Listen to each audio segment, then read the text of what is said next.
तो वेलकम है दोस्तों, नमस्कार है आप सभी का। देखिए इस वीडियो में हम लोग कंप्लीट समास के बारे में जानेंगे। हिंदी व्याकरण का एक टॉपिक है समास, ठीक है। और जनरली यह जो है बच्चा जब मतलब क्या बताएं 10+ में होता है, 10th में एक बार पढ़ता है तो पढ़ता है, और नहीं तो फिर आपको बाद में पढ़ना पड़ता है जब आप कंपटीशन एग्जाम में जाते हैं, ठीक है, या फिर ग्रेजुएशन में जाते हैं। क्योंकि समास जो है एक कठिन टॉपिक है, हिंदी व्याकरण का एक कठिन टॉपिक माना जाता है समास।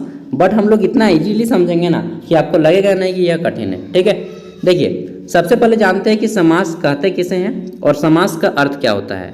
देखिए दोस्तों, समास जो है किसे कहते हैं, कितने भेद हैं, उससे जानने से पहले हमको जानना होगा कि समास शब्द का अर्थ क्या होता है, ठीक है। समास एक्चुअली होता क्या है दोस्तों? समास का मतलब होता है छोटा करना या फिर संक्षेप करना, ठीक है। समास का मतलब क्या होता है? संक्षेप, जिसको हम लोग आम बालचाल की भाषा में बोलेंगे छोटा करना, ठीक है। तो समास का मतलब क्या है, अर्थ क्या है? संक्षेप यानी कि छोटा करना, ठीक है। अब आइए जानते हैं कि समास की परिभाषा, समास कहते किसे है, ठीक है। समास की परिभाषा क्या है? देखिए समास किसे कहते हैं? तो दो या दो से अधिक शब्द जब आपस में मिलकर किसी नए शब्द का निर्माण करते हैं, ठीक है, तो उसको समास कहा जाता है, ठीक है। आप लोग नोट कर सकते हैं कि जब दो या दो से अधिक शब्द, अभी हम लोग एक्सप्लेन भी करेंगे एग्जाम्पल के थ्रू कि जब दो या दो से अधिक शब्द, ठीक है, दो या दो से अधिक शब्द आपस में मिल जाते हैं। मान लीजिए ये कोई शब्द है और ये भी कोई शब्द है, ठीक है, ये दोनों शब्द आपस में मिल गए, ठीक है, क और ख, और मिल के एक नया शब्द का निर्माण किए ग, कुछ इस टाइप से, तो ये समास कहलाएगा नया शब्द, ठीक है। अब देख लेते हैं उदाहरण। तो समास के उदाहरण देख लेते हैं। देखिए जैसे कि यहाँ पे दो से ज़्यादा शब्द है, पहला है चार, दूसरी है भुजा, ठीक है, और फिर है और जिनकी, इन सभी को जोड़ के एक नया शब्द बन रहा है हमारा चतुर्भुज। क्या बन रहा है? चतुर्भुज, यानी कि चार भुजाएं हैं जिसकी, तो इसको हम लोग क्या बोलते हैं? चतुर्भुज। दो या दो से अधिक शब्द है, दो से अधिक शब्द है, इन सभी को जोड़ के एक नया शब्द बन रहा है क्या? चतुर्भुज।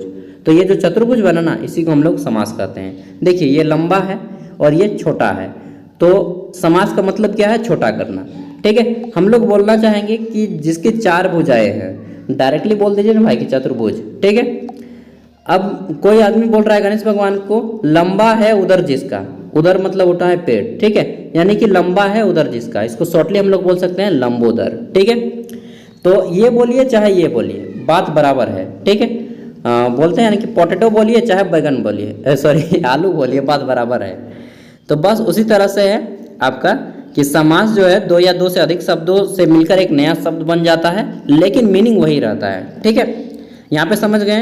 अब आइए जानते हैं कि समास के भेद कितने हैं। तो देखिए टाइप्स बोलते हैं इसको, भेद या प्रकार। तो समास के जो है टोटल 6 भेद हैं, 6 भेद हैं समास के।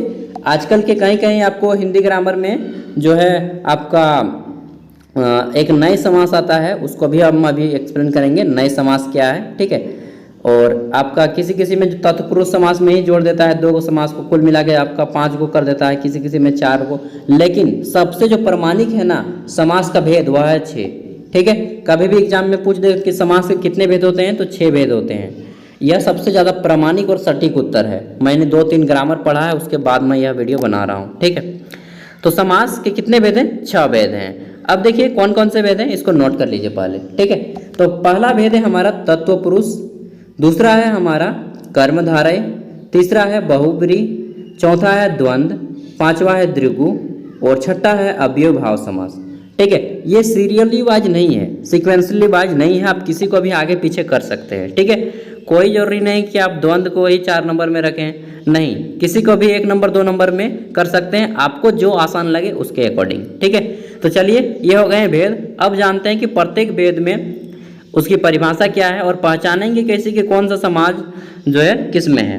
देखिए समास में जो है एक चीज़ मुझे और समझाना है, समास में पद होते हैं। पहला होता है पूर्व पद और एक होता है आपका उत्तर पद। ये जो पहला पद है ना, ये हो गया आपका प्रथम पद, ठीक है, या पूर्व पद, और ये जो अंतिम पद है इसको बोलेंगे उत्तर पद, ठीक है। और ये जो समास है ये समास बन गया, ठीक है। समास को जब जोड़ के बना दिए तो ये दो या दो से अधिक शब्दों से मिलकर हमारा बन गया क्या? समास, ठीक है, चतुर्भुज। अब इसी चतुर्भुज को जब हमें तोड़ना रहेगा तो हम लोग क्या कहेंगे कि समास का विग्रह कीजिए, ठीक है, चतुर्भुज समास का विग्रह कीजिए। तब हम लोग फिर इसको इसी रूप में लिख देंगे। यानी कि 4 भुजाएं हैं जिसकी, यह हो गया इसका समास विग्रह। ठीक है, समझ गए बात को। और समास बनाने के लिए शब्दों को जोड़ना पड़ता है और समास विग्रह करने फिर से आपको उसी रूप में लिखना पड़ता है। एकदम क्लियर हो गया फंडा। ठीक है, अब देख लेते हैं तो समास किसे कहते हैं। हो गया समास के कितने भेद हैं, ये हो गया। समास का अर्थ क्या है, ये हो गया। समास विग्रह क्या है, ये हो गया। अब हम लोग जानेंगे कि समास के भेद के बारे में। ठीक है, तो देखिए समास के भेद में सबसे पहला भेद जो सबसे इजी है उसको हम लोग जानेंगे, द्विगु समास। ठीक है, द्विगु समास जो है सबसे इजी है, बहुत ही इजी है, आपको तुरंत याद हो जाएगा, बस एक बार नोट करना होगा। हाँ जी हाँ दोस्तों, एक बार लिखना होगा, क्योंकि लिखने जो है ना, लिखने से जितना हम 10 बार पढ़ते हैं उतना एक बार लिखने से हमें माइंड में लोड हो जाता है। ठीक है, ये साइंटिफिकली प्रूफ भी हो चुका है।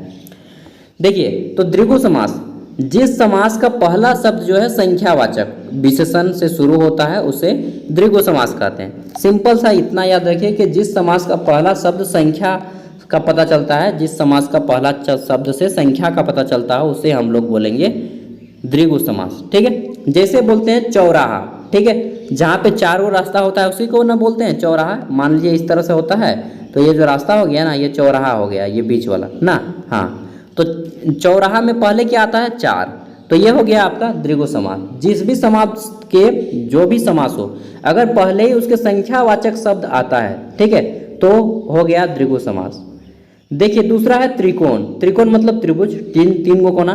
ठीक है, इसी तरह ना होता है जी त्रिकोण, त्रिभुज। ठीक है, तो त्रिकोण इसमें 3 आता है नंबर, यानी कि ये भी आपका हो गया द्विगु समास।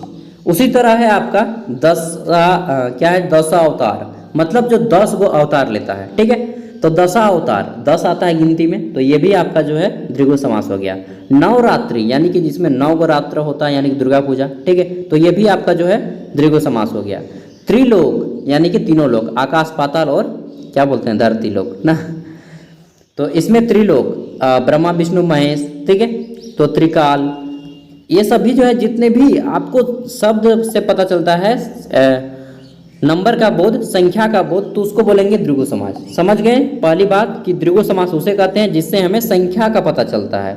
ठीक है, संख्यावाचक विशेषण होता है पहला शब्द। सप्ताह, सप्ताह ये है, सप्ताह है नहीं, यहाँ पे मैंने गलत दिया है जानबूझकर, क्योंकि ये सप्ताह जो है ये नहीं है, सप्ताह नहीं है, क्योंकि यहाँ पे सप्ताह अगर बोलेंगे तो 7 दिन नहीं आता है।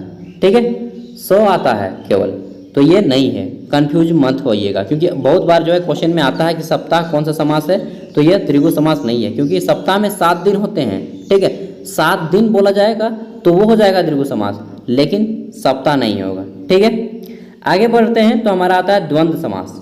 क्या है द्वंद्व, देखिए नाम से ही सुनने में लगता है कि द्वंद्व मतलब लड़ाई झगड़ा, दोनों के टक्कर के बीच होता है, जब कि द्वंद्व हो गया दोनों में यार। ठीक है, तो द्वंद्व समास उसे बोलते हैं जिसका दोनों पद, यानी कि प्रथम पद और अंतिम पद दोनों पद प्रधान हो, ना तो कोई किसी से कम होता है, ना ही कोई किसी से छोटा, ना ही कोई किसी से बड़ा। ठीक है, दोनों पद प्रधान होता है, दोनों सेम होता है।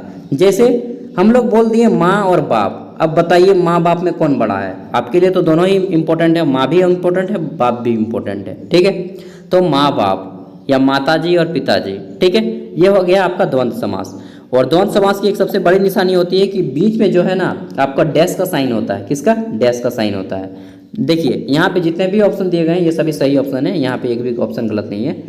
शुभ अशुभ, ना शुभ बड़ा है ना अशुभ बड़ा है। लाभ हानि, ठीक है, दाल और भात, माँ बाप, दिन और रात, चाचा और चाची, मामा मामी, भला बुरा, नाना नानी, दादा दादी, काका काकी, जितना भी आता है ना सब ये जो है द्वंद्व समास। अगर द्वंद्व समास आप नहीं पकड़ पाएंगे फिर भी एक चीज़ याद रखिए कि डैश का साइन रहेगा द्वंद्व समास में हमेशा। ठीक है, नोट में आप लोग कर सकते हैं कि द्वंद्व समास में जो है डैश का साइन होता है। ठीक है, चिन्ह होता है। आगे बढ़ते हैं, दो का हो गया, पहला हो गया द्विगु समास जिसमें संख्यावाचक होता है, दूसरा हो गया द्वंद्व समास जिसके दोनों पद प्रधान होते हैं। ठीक है, और समझने के लिए बता दिया कि डैश का साइन होता है। आगे देखते हैं बहुव्रीहि समास। बहुव्रीहि समास दोस्तों जिसमें कोई भी पद प्रधान नहीं होता है बल्कि इन दोनों पदों से मिलकर एक नया शब्द बनता है। ठीक है, जिसका अर्थ ही बिल्कुल अलग होता है। अब देखिए बहुव्रीहि समास में मैंने बताया कि दोनों भी पद जो है प्रधान नहीं होगा। जैसे यहाँ पे दोनों पद प्रधान है ना, शुभ और अशुभ, यहाँ पे कोई भी पद प्रधान नहीं होगा, ना शुभ का वैल्यू है ना अशुभ का वैल्यू है। मतलब कि इन सभी को मिला के अगर हम बोलेंगे ना तो एक नया शब्द बन जाएगा। जैसे लंबोदर, ठीक है, लंबोदर कैसा समास है? बहुव्रीहि। लंबा है उदर जिसका, अब बताइए इसमें कौन प्रधान है? लंबा है उदर जिसका, इसमें कोई भी पद प्रधान नहीं है, ठीक है, ना लंबा प्रधान है, ना उदर प्रधान है, ना जिसका प्रधान है। मतलब जिसमें कोई भी पद प्रधान नहीं है उसे बोलते हैं आपका बहुव्रीहि समास, ठीक है। और इसमें जो है एक नया अर्थ निकलता है, नया शब्द बनता है। तो ये सभी जनरली इसमें जो है भगवान के उदाहरण आते हैं, जितने भी भगवान हिंदू धर्म के जनरली उसी का उदाहरण होता है। जैसे लंबा है उदर जिसका, लंबोदर यानी कि गणेश जी। नीला है कंठ जिसका, यानी कि शिव भगवान नीलकंठ, उसका कंठ देखिए हमेशा नीला होता है, विष जो पी गए थे, ठीक है। क्या बोलते हैं उसको, जब निकाला था ना, क्या है जी, वो जो घुमा के पूरा निकाला था, अमृत निकला था एक तरफ विष, तो विष को शिव भगवान पी गए और अमृत को सुरों में बांट दिए भगवान वगैरह में, ठीक है। तो ये हो गया आपका। आगे देख लेते हैं महावीर, ठीक है। महान है जो वीर, यानी कि कौन? महावीर मतलब एक था जैन धर्म के 24वें तीर्थंकर और एक है बजरंगबली। तो यहाँ पे बजरंगबली का नाम लीजिएगा क्योंकि महावीर तो बाद में आए, पहले वो भी हिंदू धर्म में थे, बाद में अपना धर्म खोल दिए। नीलकंठ, नीला है कंठ जिसका, ठीक है। अरे यार एक ही क्वेश्चन को मैंने 2 बार लिख दिया। पीताम्बर, पीला है अंबर जिसका, ठीक है, यानी कि विष्णु भगवान। दानवीर, दान में है जो वीर, यानी कि कर्ण, ठीक है। अपना समझ रहे हैं, अपना कवच कुंडल दान में दे दिया था, मतलब अपनी मौत को दान में दे दिया इंद्र भगवान को, ठीक है। आगे देख लेते हैं। तो अव्यय भाव समास सब आता है हमारा। अव्यय भाव समास किसको कहते हैं? तो वैसा समास जिसका पहला पद जो है अव्यय से शुरू होता है। अब बोलिएगा अव्यय क्या है यार, ये तो मैंने पहली बार सुना है। अव्यय वह ऐसे शब्द होते हैं, ठीक है, जिसका लिंग वचन कारक पे कोई भी प्रभाव नहीं होता है। जैसे कि जो, यथा, प्रति, भर, ठीक है, अनु, ये सभी आपके अव्यय शब्द हैं। आप लोग एक बार देख लीजिएगा अव्यय शब्द, क्योंकि समास मैंने पहले ही बताया कि जो है हिंदी व्याकरण का कठिन टॉपिक में से एक है, इसलिए जनरली आदमी समझ नहीं पाता समास को। मैंने बताया कि अव्यय जो है भाव समास में पहला शब्द अव्यय से शुरू होता है। सिंपल सा कि जिसका पहला शब्द अव्यय से शुरू हो उसे अव्यय भाव समास कहते हैं। अब इसमें क्या क्या आ जाएगा? तो इसमें जनरली वैसे सारे आएंगे जो आपका टाइम का बोध कराते हैं, मैक्सिमम उदाहरण, ठीक है। जैसे यथाशक्ति, जहाँ तक जिसकी शक्ति होती है यथाशक्ति बोलते हैं। प्रतिपल, पल पल प्रतिपल, ठीक है। प्रतिदिन, दिन दिन प्रतिदिन। भर पेट, ठीक है, पूरा पेट भर के। अगला है आपका, ये जितने भी है ना, भर, प्रति, ये सभी प्रतिपल, प्रति क्षण, पर सप्ताह, ये सभी जो है आपके अव्यय भाव समास के उदाहरण है। अनुरूप, ठीक है, प्रतिवर्ष, प्रतिकूल, ये सभी आपके क्या आ जाएंगे? अव्यय भाव समास में। आगे देख लेते हैं। तो आता है हमारा तत्वपुरुष समास, उसके बाद कर्मधारय समास, ठीक है, और अंतिम में पढ़ेंगे नए समास। तो तत्वपुरुष समास अब किसे कहते हैं इसको जान लीजिए। देखिए तत्व पुरुष, नाम से ही सुनने में आता है कि तत्व है, कोई वैसे टाइप से पुरुष होगा। तो देखिए जिस समास का पहला पद, ठीक है, गौण होता है और दूसरा पद जो है या अंतिम पद प्रधान होता है। जिस समास का पहला पद गौण और दूसरा पद जो है या अंतिम पद प्रधान होता है। सिंपल से याद रखिए, जिस समास का अंतिम पद प्रधान होता है उसी को तत्वपुरुष समास बोलते हैं। मैंने बताया कि 2 पद होते हैं, ये हो गया पहला पद, ये हो गया आपका अंतिम पद। इसको पूर्व पद बोलते हैं, इसको उत्तर पद भी बोल सकते हैं, ठीक है, पूर्व पद या उत्तर पद। तो जिस समास का अंतिम पद प्रधान होता है, ये लास्ट वाला हेड होता है, ठीक है, अंतिम पद प्रधान हो जाता है, इसी को बोलते हैं तत्वपुरुष समास। जैसे राजपुत्र, ये समास हो गया। अब इसका समास विग्रह क्या है? राजा का पुत्र। तो यहाँ पे राजा महत्वपूर्ण नहीं है, पुत्र महत्वपूर्ण है, ठीक है। क्या महत्वपूर्ण है? पुत्र। तो ये हो गया आपका तत्वपुरुष समास। जैसे नेत्र से हीन, तो नेत्र महत्वपूर्ण नहीं है, हीन हो गया, ये महत्वपूर्ण है, ठीक है। तो यहाँ पे क्या हो गया?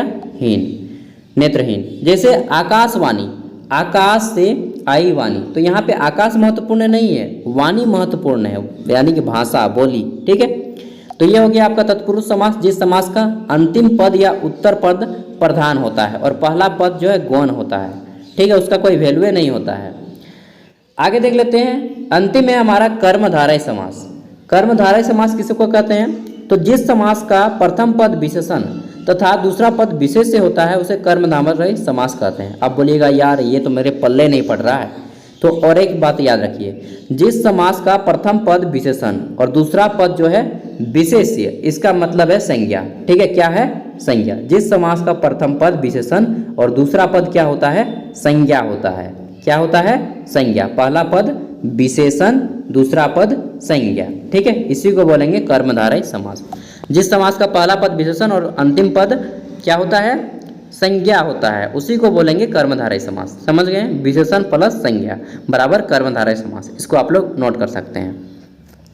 अब जैसे नीलकमल, तो नीला यहाँ पे कोई संज्ञा है? नहीं यार, कमल एक प्रकार का संज्ञा है। ठीक है, जातिवाचक संज्ञा है कमल।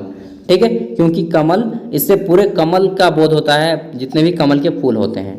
तो समझ गए हैं, नीला है कमल जिसका, सॉरी नीला है कंठ जिसका आ जाता है याद में, नीला है जो कमल, इसको बोलेंगे नीलकमल। ये हो गया समास, ये हो गया समास विग्रह। फिर से मैं बताता हूँ, समास विग्रह, इसको शॉर्ट में ही करने को ही कहते हैं समास। यार मुझे भूख लग गया इतना बोला कि। आगे देख लेते हैं, तो आता है सत्व पुरुष। सत है जो पुरुष। ठीक है, यहाँ पे देखिए, पुरुष जो एक जातिवाचक आपका है, जातिवाचक संज्ञा है, लेकिन सत्य यहाँ पे जो है कोई संज्ञा नहीं है, यह एक विशेषण है जो पुरुष की विशेषता बता रहा है। उसी तरह कमल में नीलकमल, जो कमल की विशेषता बता रहा है कि यह कमल कैसा कमल है? नीला कमल है। ठीक है, लाल कमल, नीला कमल, सफेद कमल होता है ना कमल का फूल। महादेव, देखिए महादेव, यहाँ पे महान जो है विशेषण है और देव है एक प्रकार का जातिवाचक संज्ञा। ठीक है, यानी कि महान है जो देव, महान है जो देव मतलब कौन भगवान? शिव। ठीक है, शिव जी, बाबा भोलेनाथ। अभी सावन का महीना भी चल रहा है और आप लोग जब वीडियो देखेंगे तो अलग अलग सीजन में देखेंगे, बट कोई नहीं, एक बार याद कर लीजिएगा अगर आप हिंदू धर्म से हैं तो। और दूसरे धर्म से हैं तो इस्लाम धर्म में तो पैगंबर मोहम्मद साहब को याद कर लीजिएगा। ठीक है, जैन धर्म के तो महावीर स्वामी को याद कर लीजिएगा, बौद्ध धर्म से हो तो गौतम बुद्ध को याद कर लीजिएगा, मतलब जो भी हैं, सिख जी हैं तो गुरु गोविंद सिंह को याद कर लीजिएगा। सभी धर्मों को मैं सम्मान करता हूँ। आगे देखते हैं, किसी किसी अब नया नया व्याकरण में जो है एक शब्द मिलता है हमारा नए समास। क्या मिलता है? नए समास। नए समास किसको कहते हैं? सिंपल याद रखिए कि जो समास जो है, जिस समास का पहला पद निषेधात्मक होता है, निषेध मतलब मना कर देना, मना कर दिया, ठीक है, वह नए समास कहलाता है। जिस समास का पहला पद निषेधात्मक होता है यानी कि मना कर देता है, उसको बोलते हैं नए समास। इसमें देखिए, बोलते हैं ना कि अनदेखा कर रहा है, यार वो आजकल हमको इग्नोर कर रहा है ना, इग्नोर कर दे रहा है, गजब है, अनदेखा कर दे रहा है, यानी कि नेगेटिव है थॉट से। असंभव बोलते हैं कैरी मिनाटी को सुने, असंभव मतलब जो संभव नहीं है, नेगेटिव की बात थॉट कर रहा है। फिर बोलते हैं अनहोनी, ठीक है, अनपढ़, तो ये सभी क्या है? निषेधात्मक है, जहाँ पे मना करने का बोध होता है, उसी को बोलते हैं नए समास। तो इसमें जनरली आपको प्रॉब्लम नहीं होगा। ठीक है, देखिए मैंने, अगर आप समास का टॉपिक पहली बार देख रहे हैं तो आपको 20% भी समझ में आ गया होगा कि समास क्या कहते हैं और समास के कितने भेद होते हैं। समास के 6 भेद होते हैं, समास किसे कहते हैं, ये चीज़ समझ गए होंगे कि 2 या 2 से अधिक पदों के जब मेल होता है एक नया शब्द बनता है, उसी को समास कहते हैं। कम से कम इतना तो समझ में आ ही गया होगा एक बार में। ठीक है, और एक ही बार में अगर सब कुछ समझ में आ गया तब तो आप बहुत ज़्यादा एक्सीलेंट, मतलब क्या बताएं, दिमाग आपका बहुत ज़्यादा शार्प माइंड का है। ठीक है, तो thank you, all the best. इसका PDF का लिंक आपको वीडियो का डिस्क्रिप्शन में मिल जाएगा, मैं जल्दी अपलोड कर दूंगा। एंड वीडियो को देखने के लिए दिल से धन्यवाद। ठीक है, बाय दोस्तों। यहाँ पे मैं बताना चाहूँगा कि अगर आप लोग ग्रेजुएशन में की मतलब ग्रेजुएशन पे हैं, ठीक है, BA BCom या BSc या फिर MA MCom MSc PG कर रहे हैं या फिर BEd वगैरह DLEd वगैरह कर रहे हैं, तो इस चैनल को सब्सक्राइब कर लें क्योंकि यह बहुत ज़्यादा बेनिफिट देगा। ठीक है, आप में से बहुत ज़्यादा स्टूडेंट होंगे जो कि अभी नया कर रहे होंगे, इस चैनल के बारे में नहीं मालूम होगा, तो वे आप लोग जुड़ सकते हैं। यहाँ पे previous year question, important question, ठीक है, ये सभी दिए जाते हैं। साथ ही झारखंड के लिए स्पेशली बनाया गया है। तो मिलते हैं अगले वीडियो में, तब तक के लिए bye. Thank you for watching this video, bye bye. कुछ भी डाउट हो तो कमेंट में पूछ लीजिएगा।